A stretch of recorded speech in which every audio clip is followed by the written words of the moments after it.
समझेंगे कि एग्रीकल्चर और हॉर्टिकल्चर में बेसिक क्या डिफरेंस है। तो इस पे हम देखेंगे ओवरव्यू, जॉब रोल क्या है, क्या आपको जॉब मिल सकता है, टॉप रिक्रूटर्स कौन है, कहाँ कहाँ आपको मिल सकता है, स्टार्टिंग सैलरी क्या मिलेगा, क्या पर्पस है, क्या ऑब्जेक्ट है और क्या रीज़न है कि इसको हमें पढ़ना चाहिए, और आपको क्या लेना चाहिए 12वीं पास अगर आप हैं तो ये दोनों में से आपको क्या लेना चाहिए। इन सभी पॉइंट पे हम इस वीडियो में डिस्कस करेंगे। सबसे पहले ये समझिए कि बीएससी एग्रीकल्चर कोर्स क्या है। ये आपका फूड प्रोडक्शन, खेती, सिंचाई, इरिगेशन, इन सब में जितने भी तमाम तकनीक है उन सब से ये क्या संबंधित है।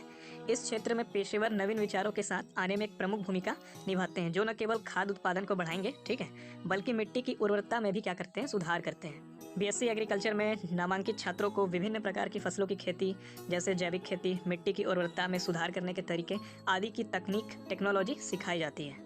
इसमें हम स्टडी करते हैं कल्टीवेशन ऑफ फूड क्रॉप्स, मतलब खाद जितने फसल हैं, जितने खाद सामग्री के फसल हैं, उन सब की खेती कैसे किया जाना है, इन सब के बारे में हम क्या करते हैं, यहाँ पे अध्ययन करते हैं।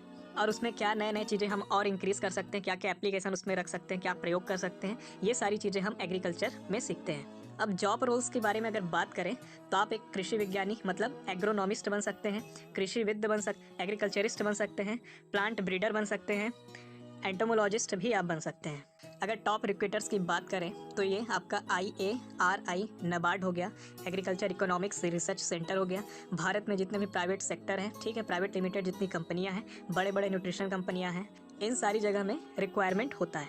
अब बात करते हैं स्टार्टिंग सैलरी की, तो ये आपको 1,50,000 रुपये से 2.5 लाख रुपए तक आपको पर एनम मिलता है। बात करते हैं पर्पस के बारे में, इसे हम क्यों पढ़ा जाता है, तो कक्षा 12वीं के बाद बीएससी एग्रीकल्चर पाठ्यक्रम को आगे बढ़ाने के लिए कुछ निम्नलिखित चीजें हैं। क्योंकि भारत एक कृषि प्रधान देश है, बीएससी एग्रीकल्चर योग्य पेशेवरों के लिए नौकरियों के अवसर प्रदान करता है, जो देश के कृषि क्षेत्र में क्या लाते हैं, सुधार लाते हैं। सरकारी और निजी दोनों क्षेत्र में कृषि विज्ञानी, कृषिविद, प्लांट ब्रीडर, एंटोमोलॉजिस्ट आदि के रूप में करियर के यहाँ पे अवसर आपको मिलते हैं। बीएससी एग्रीकल्चर कार्यक्रम जो ये पाठ्यक्रम है, ये क्या करता है, छात्रों को कृषि के विभिन्न पहलुओं और उससे संबंधित विषयों से परिचित होने के लिए एक प्रशिक्षण, एक ट्रेनिंग प्रदान करता है। उन्हें कृषि उद्योग या खेती में काम करने के लिए प्रशिक्षित किया जाता है। अब बात करते हैं बीएससी हॉर्टिकल्चर के बारे में।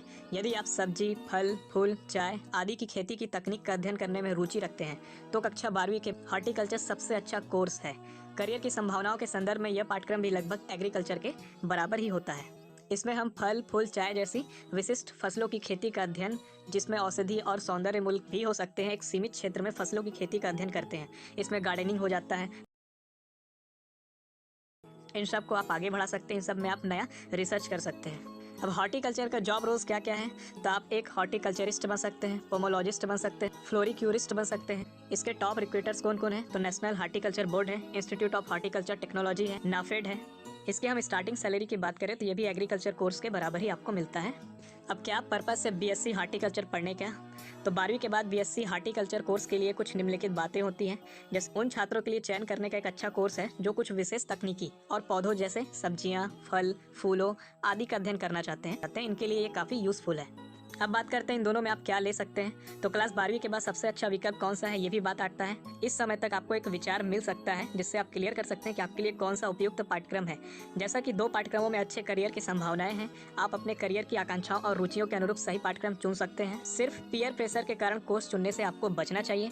यदि कोई उम्मीदवार खेती और खाद्य फसलों की खेती के लिए अधिक प्रेरित है, उसमें उसको ज़्यादा रुचि है, तो वह बीएससी एग्रीकल्चर पाठ्यक्रम का अनुसरण कर सकता है। दूसरी ओर यदि वह फल, फूल, चाय आदि ऐसे विशिष्ट पौधों की खेती में अपना करियर बनाने के इच्छुक हैं और अन्य ऐसे पौधे हैं जिनका औषधि या सौंदर्य मूल्य है, तो वह बीएससी हॉर्टिकल्चर उसके लिए एक अच्छा विकल्प हो सकता है।